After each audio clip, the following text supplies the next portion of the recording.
We'll try this one again. In Thank true you, ESC here we Fan go. TV style. But anyway, we're going to roll with it. It's a brand new system we're using because Google Hangouts is not working on our systems at the moment. But hello, everybody. This is the announcement for Eurovision 2020. Where is it going to be? Rotterdam or Maastricht? All we know is that it's the first time since Malmö it will not be in a capital of the country. Of course, it's in the Netherlands because of Duncan Lawrence's victory. But let's go through and speak to everyone who is here. First and foremost, we have Michelle. Where's your other half, Michelle, first and foremost? Where's Phil? He's working to keep me in the luxury that I live in. Working to keep the wine flowing then, keeping it topped up, yeah? Prosecco, darling. Next from Nicholas. Hello. It's good to be back. Yes, well, you've been quite busy, haven't you? Moving and whatnot in the off season. Yes. So how are you adjusting to that as well as Eurovision? Well, it's been exciting because I've moved pretty much halfway across the country from one of the most southern parts of Denmark to one of the most northern parts of Denmark. It's a little colder up here, but it's very nice, and I'm all settled in, and and I'm ready for a brand new Eurovision season. It's gonna be great.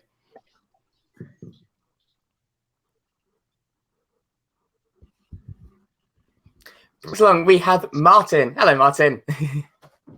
Hi, Elliot. Hi, everybody else. It's good to be back. And we're glad to have you back as always. I have Troy from Australia. Hello. I only got half of that. So, well, yeah, it's been a bit interesting for me. It's been halfway around the world, so I'm now living on this side of the world. So Belfast is now my home. So yeah, so it'll be interesting to see what happens from here. And howdy to everyone out in YouTube land.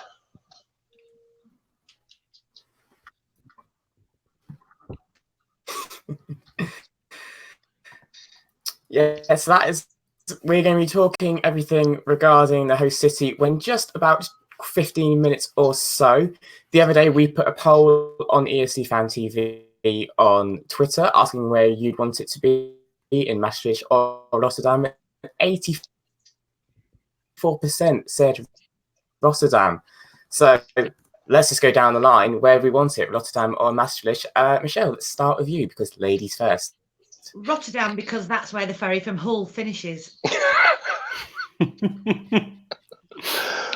Fair enough. Michelle, can you hear me? Yeah, I'd like it to be in Rotterdam because the ferry ends there and I can just get off and walk to Rotterdam with my...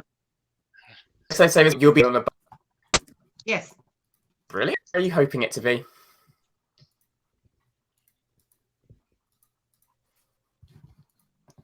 Sorry, is it my turn? It is your turn, Nicholas. There's a bit of a cutoff on my end. Sorry there. Yeah, see, I'm a little bit unsure where I want it because on one end, I see Rotterdam as being the most obvious choice. It's the place where it's easiest for everyone to get to, and it's the place that is the most known of these two. On the other hand, I think one of the really cool things about Eurovision is that we often get to see places that we wouldn't really go to normally. And I think Maastricht is a place that I hadn't even heard of it before this whole host city race started. So I think being able to show off a different part of the Netherlands that a lot of people don't know, I think could be really interesting. But of course, there is the issue with, is it a city that's easy enough to get to? And obviously, we saw in Tel Aviv that they had a lot of problems selling all the tickets. And I could imagine that one of the things that EBU is looking at this time is are they able to host it in a place where people can actually get to from all over Europe, so they can actually sell out the tickets? So I'm a bit torn. I like both cities. Can I just say something about that? Maastricht has where are you? 3 million. Oh. No, go for it, Michelle. 3 million. It has 3 million tourist visits annually in Maastricht. So I imagine it is an easy place to get to and an easy place to stay. That's a good point. Yes. I mean, I will say the bulk of which has through the world-renowned orchestra conductor, performer. That's gone there to watch him, and he's got there. So I suppose, Maastricht, where are you hoping it to be? I mean, in a way, I'd probably prefer Rotterdam, but I think that's talking from a UK perspective, because obviously I'd be probably flying into Amsterdam and then getting a train to Rotterdam, whereas Maastricht is a longer train journey from Amsterdam, or you've got to fly into a nearby country, which might be slightly more difficult for us next year from the UK, given what's going on with the EU. And obviously, Maastricht, I can imagine that if Maastricht gets it, it's going to get a lot of press in the UK, just purely because of where it is, I think. But yeah, I don't mind. I think the venues seem to be about the same size, although the Ahoy in Rotterdam has obviously hosted Junior Eurovision before. So, it'll be interesting. It's a totally different makeup, because Rotterdam's quite a relatively new looking city, whereas Maastricht's quite traditional. So they've both got their pluses and minuses, I'm sure. So.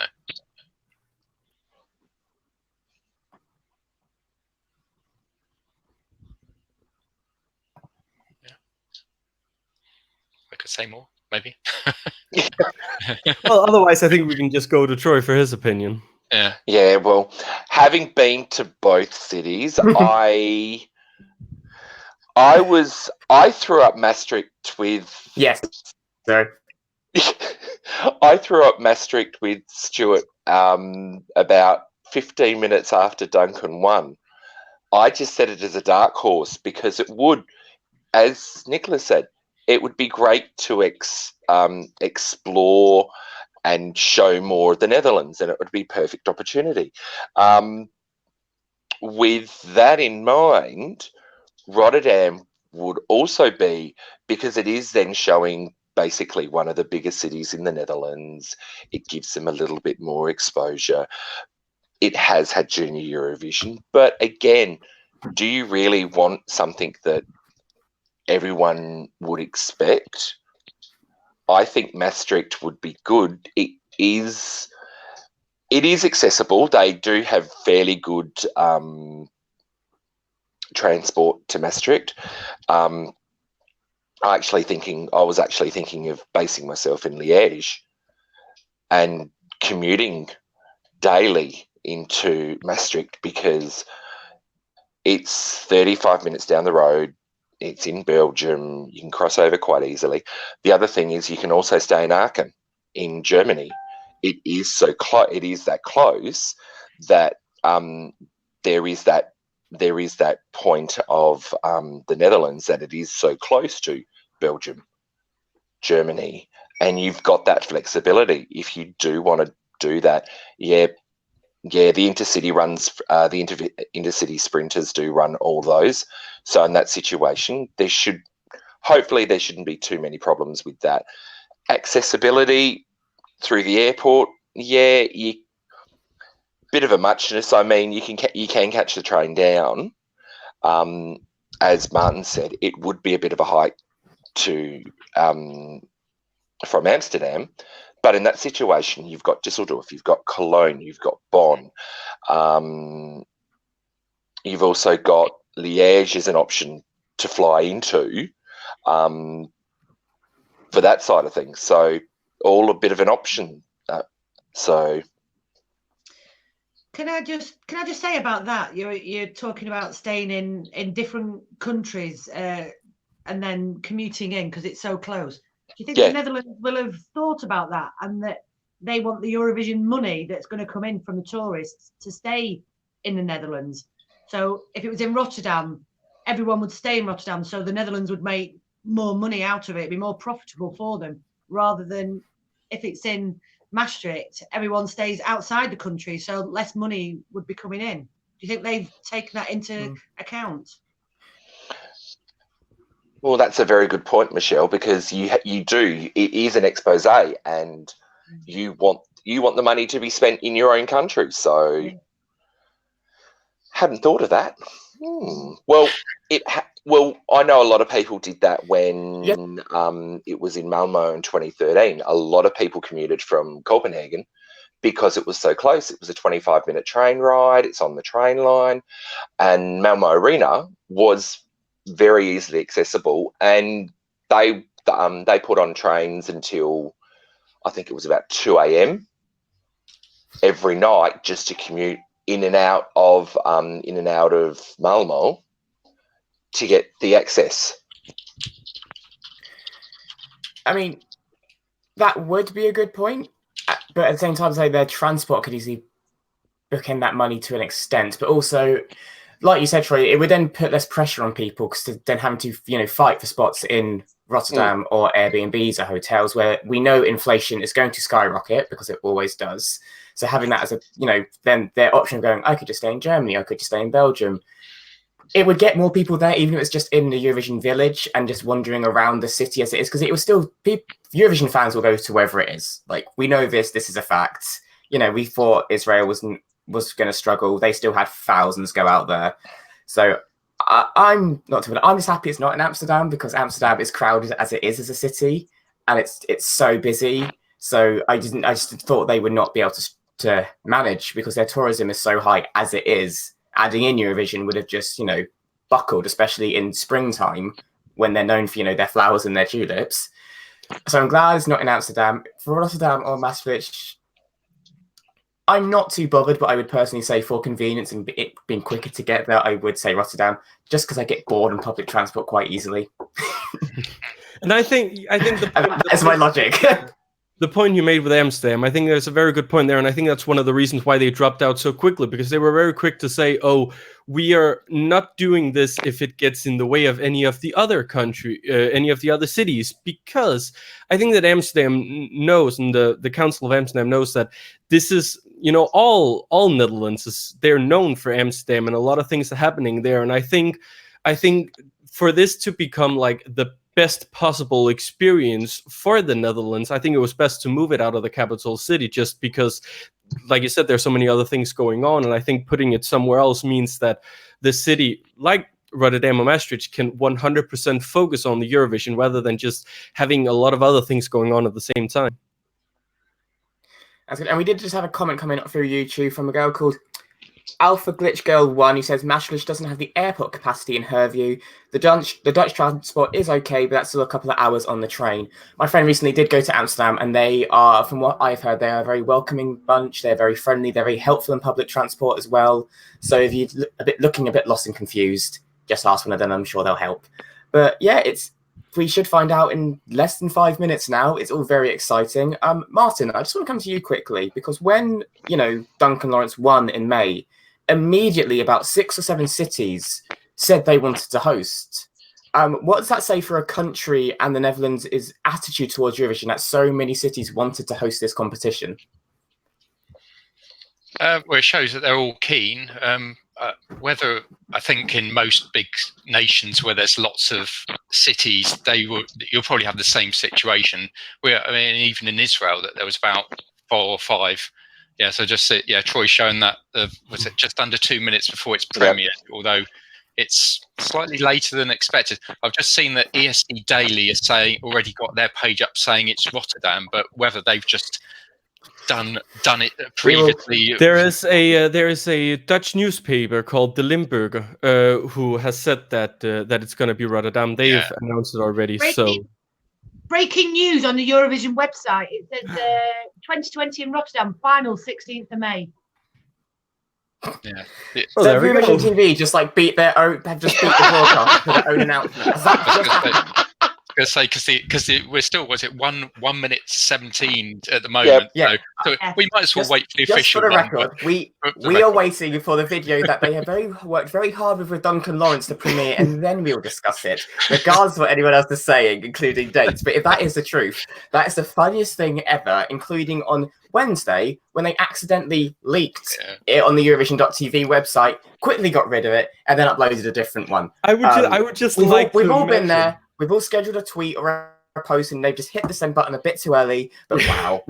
I would just like to imagine that someone working at the EBU headquarters, they've gone in and messed with like the big clock on the wall to make sure it was just announced just a couple minutes before, just for anyone constantly checking Eurovision.tv. I like to think it's Oh, and slightly also, drunk Michelle, granola. Gustav loves your curtains. It's what? An odd YouTube comment. Gustav loves your curtains, Michelle. Oh, oh, good. I'm pleased. I hope he's talking about the ones behind you. Oh, that's all right. No, thank goodness for that. I thought there was a webcam. And you can tell. And you can tell Stuart's arrived because the toad has fell through the floor. How are you, Stuart? Yeah. I'm great, thanks, Eddie. I'm a bit pissed off actually that it's not going to be Maastricht because as I was talking to my buddy Troy literally down below right now, we were talking about the other night. You know what? I was thinking. Video's on It's now. on. I was thinking that we're going to disappear off to Maastricht and become Uber drivers for the week and make a shitload of money. Not going to happen now. Well, at the minute, there's a lovely shot of each city to look like in this video. So it is premiering now. Whether it is actually Rotterdam or Maastricht, I hope it is Maastricht now. Just like Eurovision, we're trolling everyone. I really hope that's the happening. whole video for those watching this stream instead of watching the official video. I will cry. You can multitask, right? Laid back and upright, hardworking, soft-hearted, down to earth and still. Oh, very, uncharted. very, Wholesome. very loving, caring, sharing. I do love how it's But it can Shock. be about whatever you want it to be. It's got a cat in it. That's fine.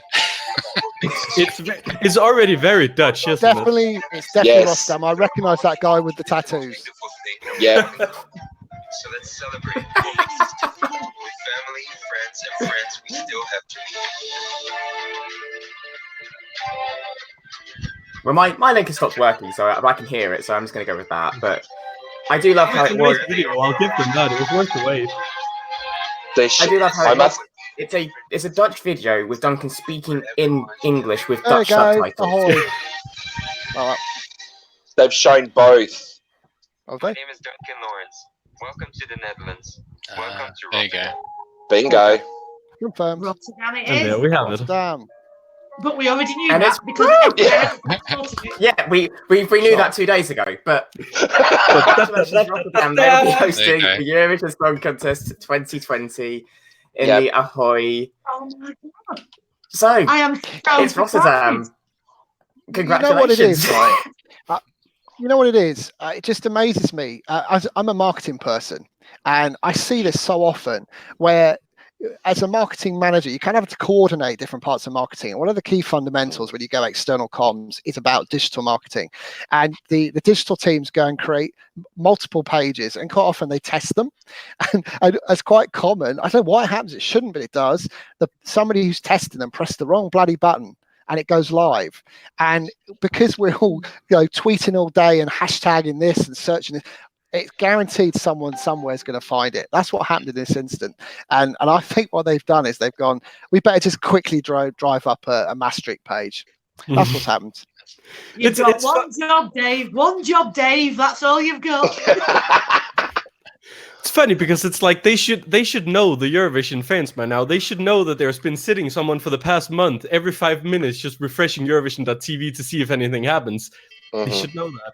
Yeah. And Because normally, I feel like with back, these, go on, back to Rotterdam anyway. They do you nickname have any more facts? They nickname everything in Rotterdam. It has a large Yes, statue Michelle. by Paul McCartney, Te- and it's called the Book Club Gnome. Interesting. Yeah, well, we need to go Just- and find that statue.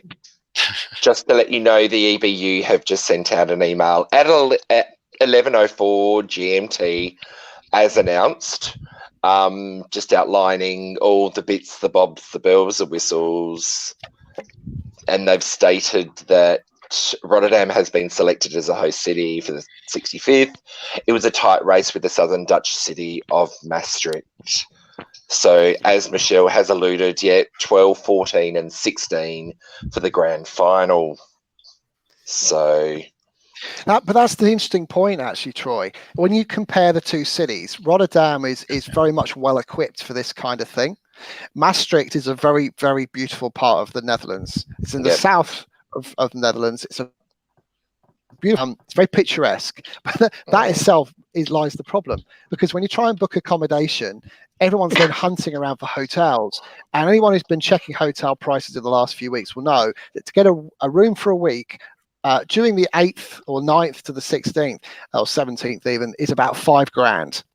So you then start looking at Airbnb, and there was Airbnbs which are sort of 7, 8, 10 kilometers from the arena or from the center of Maastricht. So it's impractical. So the obvious decision was to host this in Rotterdam. And I'm glad the EB have come to that decision, or the Dutch have come to this decision. It's the right decision, and I'm sure we're going to have a whale of a time in Rotterdam. Can't wait. This honestly, it reminds me a little bit of what was going on in Ukraine a couple of years ago, where it's like, it's a great idea on paper to have it somewhere outside one of the well-known cities, because it, like I mentioned in the beginning of the show, it gives a country the opportunity to show off something that we normally don't see. However, we need to remember that this, putting on a Eurovision show, it's not for everyone. It is something that takes a lot. Not only, are we talking about accommodation for people like us, but there also needs to be, places for all the artists and all the delegations and all the television broadcasters coming there as press. So if, it is hard to choose a city where that isn't so much available, because for press people, if they have to stay like 5 to 10 kilometers away from the arena, it'll be a problem for them, and they will write stories about how difficult it is to get to the arena. And obviously they've thought about these things as well. So I think Maastricht looked better on paper than it did when they were visiting, and I think that's why they took so many visits to the different cities, because they had to see, okay, are they even capable of doing what they are saying they will? Yeah, no, just to jump on that point about the press struggling to get to and from the arena, I remember in 2014, in that first week, there was a lot of complaints from, different press sites, not accredited, like delegations and just fan media, saying how difficult it was to get to the shipyard in Copenhagen. That was a really bad idea on our part, wasn't it? Like someone had to go through a fence or something, I remember. It was a bit of a mess. And obviously they don't want something like that. Israel, the organization of Israel was a bit hit and miss. Ukraine wasn't exactly perfect. I think they just want a very smooth, pardon the pun, smooth sailing way to Rotterdam. But we'll find out in the next few coming months. But it's going to be in Rotterdam. We can look forward to it now, and we can actually look forward to like what we already know, which is that, we have several national final dates confirmed already. First and foremost, Australia are returning to Australia Decides. They're having another national final show. It was a very well done show last year. Some very amazing talent came out of it. They had a very impressive, pogo stick woman represent their country in the end, who Stuart was convinced was going to win, but sadly wasn't to be. Did you see any of our shows beforehand, Troy, about Kate with a high key? We love her, but she was on a pogo stick. Hey, she was not going up and down. She was just going side to side. It's one of the things I remember the most. But it works. One of the things I remember the most from the beginning of this show was Ness, who called her dancer at You Decide the Demon Pogo Stick Lady. I've never forgotten that. I still think about that whenever I see the performance. But Australia, they're doing Australia Decides again. Troy, are you happy with this? Are you do you think this is a good idea? Do you think things need to be changed regarding it? Like, what's your feeling on Australia doing this format again? Well, it must have worked. It gave everyone in Australia the opportunity to get in, have their voice. And I think it has helped with the exposure of Eurovision in Australia. I think I can't remember the numbers for the ratings this year, but I think it was better than they have been for any of the other years that Australia have been involved. It gives more credibility because it is someone that the public have voted in, rather than going through an internal selection and just going, yeah, this person was done this, this, and this. Big deal. At least in that situation, the press and the public have got more of a say of who is going to represent Australia. Just like most other countries. I mean, perfect example. Yeah, slowly but surely, Australia are going to eventually come in and win something. Definitely. It will be a shock. It's not going to happen. Never. Oh, what was that, UK? Oh, what was that? Never. Hey, we we know we're were talking to some Europeans that said that Kate Miller-Heidke was absolutely phenomenal, and they loved her. She was their favourite, but they would never vote for her. Yeah. So you can't win. She should have won. She was done over, but Europe's not going to vote for him. I think Australia will win Junior Eurovision before they win Eurovision. Yeah. That's my guess. I think that's more likely, to be honest. And I think the issue was, just in the last point of Kate Miller-Heidke, as amazing as she was, opera doesn't win Eurovision. We've seen countless times amazing opera acts not win and get about 8th or 9th where Kate Miller-Heidke came, like Elena the year before. Amazing operatic voice, came 9th. Yep. Il Volo was supposed to walk it, came 3rd.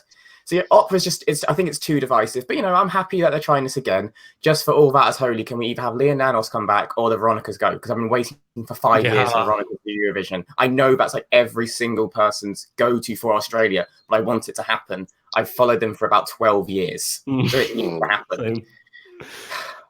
And also, we know Denmark are doing Dance Melody Grand Prix again on the March the 7th.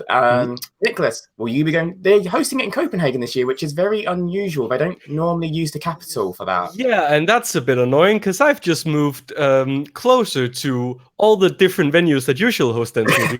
And of course, where I do that and think, I can go there as press this year. No, it's... from what I can understand, it's the 60th or 50th, I forgot, anniversary of the Dansk Melodi Grand Prix. So they're doing it a big show. It's in our newest, biggest venue, Royal Arena, which is a venue that can, I think it's about 12,000 people that can be there. It would definitely be our pick now if we were to host Eurovision again. It's going to be a big show from what I can understand, and I think it'll be great. I really hope that all the hype that's been put around this means that DR has really been able to get some really good songwriters in, because Denmark has done okay. We had a couple of years in 15 and 16 where everything was kind of going bad for us, and a lot of people started seeing Eurovision as this kind of like just kitsch event that no one really wanted to be part of. But I feel like we've seen some good results in the past couple of years, and I think the public is... And the songwriters as well are starting to look at it again and be like, okay, maybe we can give it a try. So I hope for a spectacular show in Copenhagen. But Nicholas, it was just a cliche love song. You leave Leonora. We've had many cliche love songs. I still listen to it now. There's no shame in me saying that. And also, the UK, they have confirmed they're doing Eurovision. We still have no idea what they're doing for it, though. Michelle, we'll come to you first. As a Brit and a big fan of the contest, what do you want the UK to do for Rotterdam? Do you want us to go internal? Do you want us to do another show? Do you want us to... if you were in charge, what would you do, basically? We need a bigger pool of talent instead of just going, right, we pick these are the people that you're going to choose from. We need like 20 people. Do it over a few weekends. It's like nothing's happening on BBC4. Chuck it on there. Then the fans will watch it. Instead, you get all these people going, do you know what will be funny? Let's vote for them. And it's just one big joke. We need to take it more seriously. The BBC needs to take it more seriously. We need a better production. We need better choreography, better styling. We need to take it more seriously and get a bigger pool of people. Bring back Scooch. No. Yes. No. 20 years on. You wouldn't do that to one of them. He said just recovering from heart problems. Yes, we're very happy to recover, though. Very happy to that. Yeah. Martin, how do you stand on the UK's viewpoint going forward? Because we came dead last, sadly, with Michael. Great voice, lovely lad as well. I felt really bad for him as a person because the UK the last 3 to 4 years have sent lovely, amazing singers, but as Michelle said, like the song and the input from the BBC just hasn't been there when it comes to it. What do we have to do, realistically? Well, basically, don't do it the way that you get songs and then put it with a singer, really. I mean, we always do send really good singers, but it's just the song. And it's far better if you just say, right, open submissions, get people who have got their own songs and just do a talent hunt, really. And anybody, not just a single soloist on their own. If there's bands that are interested, punk bands, metal bands, rock bands, anybody, opera singers, like in Australia, basically have okay, so I know in Australia this year that you were having to use some of the people that weren't expecting to sing, having to sing their own songs. I know that Tanya and I think Ellie was also having to do their own stuff when they weren't expecting to. But you know, you still had amazing acts and you had a wide variety of stuff. Just do that. Just let anybody and everybody have a go, and we pick who wants to do it. But don't have songwriters, here you go, here's the songs, and then you're just trying to force a singer to sing it who's got no connection to it at all. And that's what, you know, because that's what we saw at this year's UK national final. Just didn't work really at all. No, I mean, I don't think you decide work this year at all. Personally, what I would like is something similar to what Malta did this year, which is like, you know, have a televised talent show for, even if it's purely for Eurovision. So like an internal selection, the winner, which the public picks, becomes our act, and then they go with songwriters to come up with a song. It worked for Malta. It's worked for Netta. She won the bloody contest with that format and idea. So I think that's what we need to do, because then we, you know, get the singer we want, and then they get a song which works for them, instead of them singing this song, then them having to change it to fit them, and then sometimes it not working, or us being led down this rabbit hole of you will pick this act for this reason. And I think the television, you know, just the spot in the BBC is just there because altogether now the show Michael has come from has been axed for next year. So, you know, from next January, there's, you know, 6 to 7 weeks of Saturday night 7 p.m. TV slot not being used.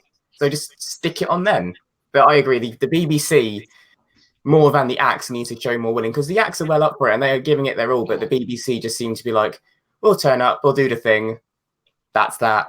And it is a shame because, you know, I think there is no argument saying the UK has some of the most devoted and most passionate fans in Eurovision, especially on social media. And it is, you know, disheartening, especially when you are a British Eurovision fan, having to fight against people saying it's just a joke contest, and then, you know, trying to defend that and then seeing our results stacked up against it. They need to let go as well, the BBC, because we all of us that were at Eurobash heard that Syria was basically saying Belgium let like Natette that she was linked with, right, artistic control, that's all yours. Whereas the BBC let Suri do nothing. And I think the Netherlands have effectively got it right after having 8 years of not qualifying. And then basically they went to a nuke. They found, luckily, they had somebody of that caliber who wanted to do it. And they must have gone to it and said, right, there you go, your show, you do it, you sing what you want, you perform it as you want. And now from then on, they've just chosen internal selections, only 1 year where they didn't make the final, and they've gone on a pathway and won Eurovision. And I think if we could find people, you know, and you just said to them, look, we're not going to interfere, as long as what you do is within the rules of the Eurovision Song Contest, you do it yourself, do it the way you want to do it, we won't interfere at all, and we won't send in people who don't really know much about it, who are going to do the staging or the songwriting, and just say, right, you do it. But that's the only way you're going to get a bigger act who wants to do that, because then they've got full control. You know, and that would work perfectly for me anyway. I think another good example is Nicholas Joseph, because I remember last year when I interviewed him, and this is when he just got announced for being in the Czech selection, I spoke to him about, you know, Eurovision Czech Republic, so they just come back. And he admitted he was offered My Turn in 2017. He was offered to go to Eurovision with that song, and he said no because it didn't suit him and he wanted to go with his own song. So that's why he re-entered with his own self-wrote song, and it did wonders for them. So if the artist doesn't believe in the song, who's going to believe in it, right? That's exactly. it. Like, you need to get somebody that just won't sing anything. If they, you know, like sometimes the sort of smack of desperation, it's like, we've got a song, and they're going, yes, I'll do it, when they should just go, no, actually, I won't do that one. Have you got something else? It needs to suit the person that's going. Totally agree on that. And also, speaking on the Big Five, they've all confirmed, apart from Italy, but Italy are always a bit slow to draw. None have really said what they're doing. Germany has said they're completely re-changing their selection after, you know, their poor result. Again? But are we shocked about Sisters' result when, I'm just going to say it, their selection was rigged for them to win from the start? No, it was dreadful. Absolutely awful. I They should never have sent that. I just think it's funny that, you know, 6 weeks after the 6 got announced, oh, here's this 7th act, we're going to let them close. They're magically going to win by a few points, and they were put together for the show, and then, oh, look, it's a generic, boring song with nothing happening, and it comes nearly dead last. I feel they were lovely, but again, it's like the UK. great singers, lovely girls, given an awful song. I feel the same for Germany that I think a lot of you Brits experience, because I know a lot of German music. I know there's a lot of fantastic artists in Germany, but I think the German broadcasters they've just been so out of it for the past years. They keep like every time they get a bad result, they're like, okay, we're gonna change it again. Okay, we're gonna do this. Okay, we're gonna try to do what we did with Lena. No, that didn't work. Okay, we're gonna do this again. No, that didn't work. I think like you said with Britain as well, it's about getting someone who really wants to do it, and it's a big country. There's gotta be someone who wants to do it.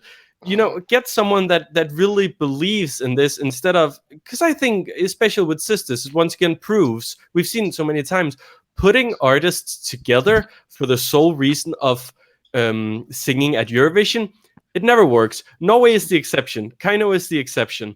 But 9 out of 10 times, putting someone together for the sole purpose of going to Eurovision and then splitting up afterwards, it doesn't work. And they shouldn't have been in the selection, because it was actually a good selection this year. And Germany is looking at it now and thinking, oh, there's something wrong with our selection. No, because you had good songs. You just didn't choose them. Oh, dearie me. And obviously, San Marino have confirmed they're doing it again after their fantastic result last year. The question is, who the hell is going to follow up from Serhat and that? For San Marino. It's me. Oh, yeah. It's me. Can you tell us a little bit about the song you're sending to San Marino? Oh, yeah, it's going to be awful. Hey, Serhat sang out of key for the first minute of his song in the semi-final and still came forth in the televote. Anything is possible. I can do that.